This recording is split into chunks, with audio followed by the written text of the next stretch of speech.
been a little while since I did a video update on the 818.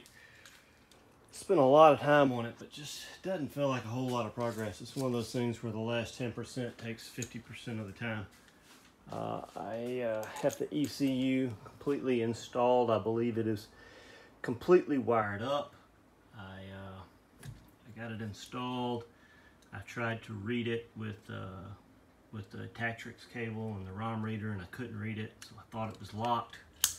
I was about to take it to a tuner and try and have them flash a factory flash on it when I decided to take it out of the car and put it on my desk and try to read it on my desk just to make sure there was no wiring in the car that was jacked up, that was preventing it from reading. And after a little troubleshooting, I was able to read it on the desk, so I had to figure out what was going on inside the car.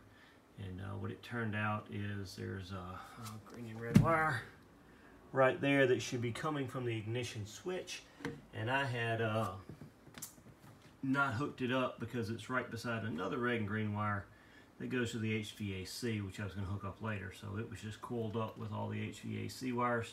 Both the red and green wires were. I just got a little confused. So after I hooked that wire up, I was able to read to it. I read the stock flash. I was able to get it on the logger, look at live values.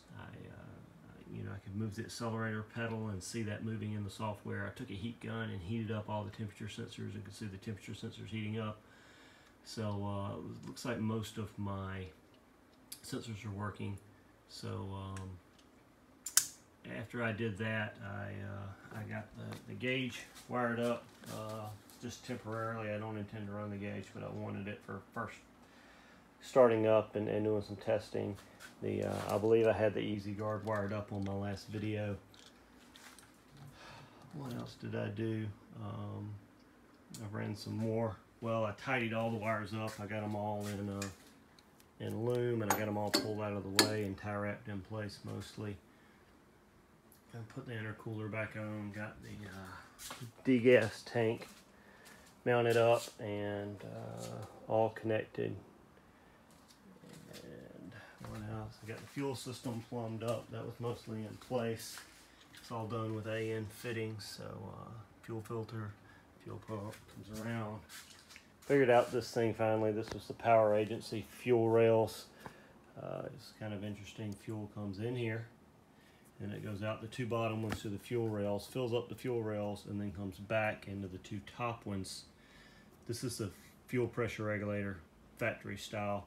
It returns to the tank, and it's got a reference to the manifold. So when you're under boost, this pushes in, and it increases the pressure. It returns less fuel back to the tank, increases the pressure on the fuel system to counteract the boost. So fuel system wired up, coolant system plumbed up. I filled it up with water, turned it over, tried to get all the air out so it's bled as good as I can without getting it up to temperature and getting the thermostat to open.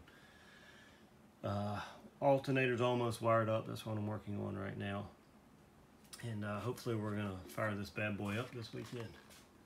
So what I was working on right now was wiring up the alternator, and I thought I should, I realized I hadn't made a video in a while because I was thinking about these things that I bought.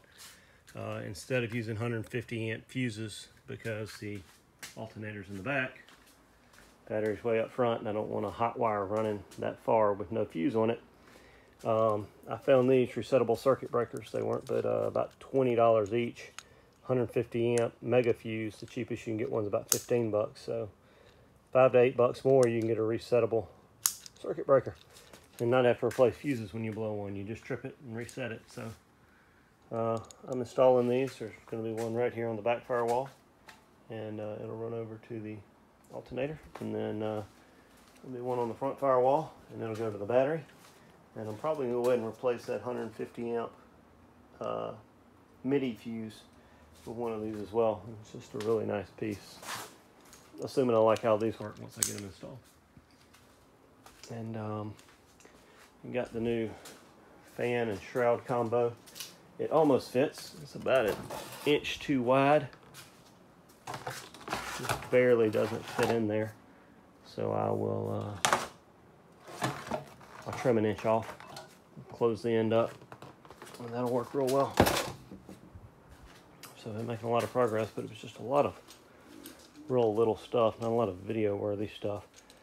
I think maybe tomorrow or the next day I'll try to make a video with the tuning software hooked up and communicating. And then we're going to fire it up this weekend, and we'll make sure we get a video of that, firing it up. Hopefully nothing goes boom. I don't have my shifter hooked up, but we'll manually shift to the gear, so back tires are in the air. We'll make sure it spins. We'll see if the speedometer is calculating the speed and stuff like that. So getting close to a milestone. Once it's fired up, then on to the next thing. It'll be the shifter, and get the entire shifter linkage, bell crank, all that worked out, shifter mounted where I'm going to mount it and all that, and get it to where it'll shift.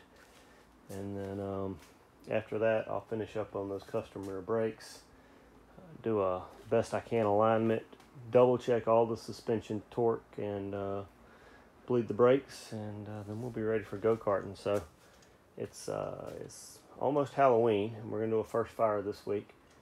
I'm hoping to have it on the ground for just some basic back and forth go-karting by Thanksgiving, and then the first of the year have it ready for a track day to really try and shake down all the suspension, heating, cooling, boost, all of that before we start putting a body on it. And so hopefully we'll do that in January, February, whenever the first available track day is next year.